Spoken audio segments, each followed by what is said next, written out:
উনি বললেন যে আপনি বেশি কথা বলেন, যান। সুস্থ বিচারের আওতায় আনার জন্য আমি আহ্বান জানাচ্ছি।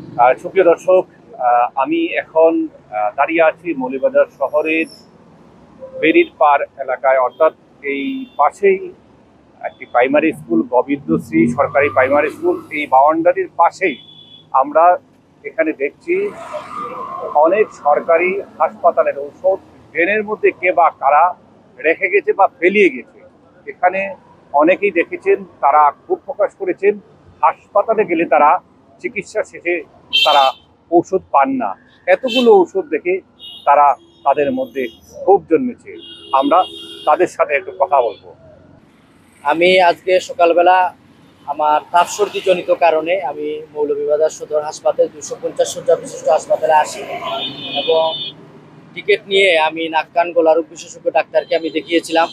ওনাকে দেখার পরে উনি আমাকে প্রেসক্রিপশনে বিভিন্ন ওষুধ লিখিয়ে দিয়েছিলেন এবং আমি বলেছিলাম যে স্যার, হাসপাতালের যে মন্টিলুকাস, যেটা এমকাস্ট, খুব ভালো কাজ করে, আপনি যদি এক কথা আমাকে লিখে দিতেন তাহলে আমার অনেক ফায়দা হয়, আমার সাইনোসাইটিসের সমস্যা। তো উনি বললেন যে আপনি বেশি কথা বলেন, যান। আমি পরবর্তীতে কোনো কিছু বলি নাই, না বলে আমি চলে আসছি। আমাকে মানে ওষুধ দিয়েছেন আপনার হিস্টারসিন আর এক পাতা গ্যাসের ট্যাবলেট ওমিপ্রাজল।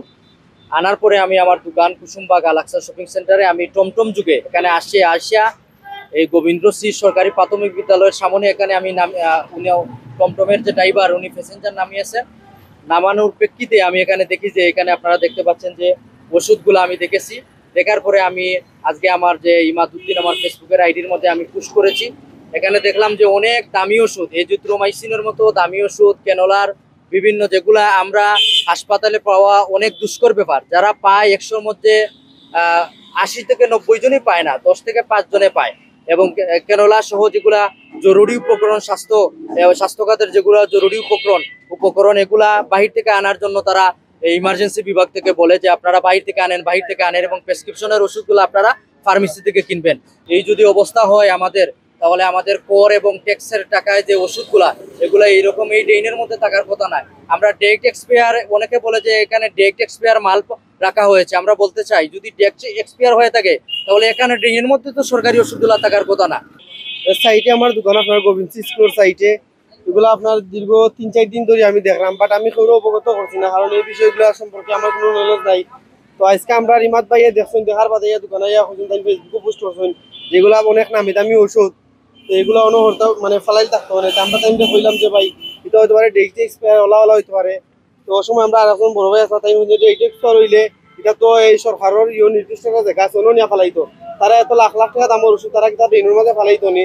এই যে মানে সদর হাসপাতালে গেলে আমরা যে একটা প্রকান্তির মাঝে পড়ি, আর তারা আমরা দাম 100 টাকার ওষুধ তারা অন্য দেশের মধ্যে ফেলাই রাখি দিচ্ছে। এটা ঠিক নাই।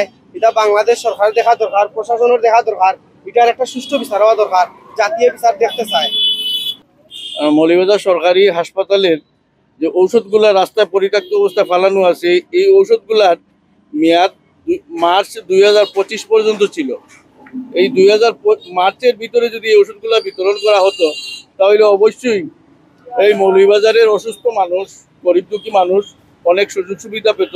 এর জন্য আমরা দুঃখ প্রকাশ করছি। আমি জোর দাবি জানাচ্ছি, মৌলভীবাজার সরকারি হাসপাতালের যত কর্মকর্তা আছে এদেরকে সুস্থ বিচারের আওতায় আনার জন্য আমি আহ্বান জানাচ্ছি প্রশাসনের নিকট। আসসালাম। মৌলভীবাজার সরকারি হসপিটাল মানুষ গেলে ঔষধ পায় 1 পাতা 2 পাতাতে না আইতে কিনিয়া লো বার থাকি, আর এমনি তারা ডেট এক্সপায়ার করি আর ঔষধ আনিয়া দেইনে বেলায় গাঙ্গে বেলায় এই রাস্তাঘাটে বেলায়, এটা কি হইলো? মৌলভীবাজার কি এইভাবে কি হসপিটাল চলে? আর এমনি নির্ভর মানুষ গেল বহুত কোনো টিকা দেওতে ওখান থেকে 2 টাকা, ওখান থেকে 5 টাকা নেও, 5 টাকা দিয়ে দোকানে নিয়ে আরিয়া গেলায় ও ডাক্তার গেছে, কোনো ডাক্তারে মানে ট্রিটমেন্ট তো বালা দিতই না, খালি এমনি কই আরি ও পাতা 2 পাতা ওষুধ দিল, ও আনো বাইরে থেকে গিয়া কিনে আরিয়া। এটা কি হয়নি মৌলভীবাজার? না কোনো মেন ঘটনা হয়েছে ওই যে সমস্ত ওষুধ যে তোমরা বিনাশ করলাই মানুষের না দিয়া, এটা কি হয়নি? মৌলভীবাজার হসপিটাল গেলে মানুষের তো দাম নাই, ওই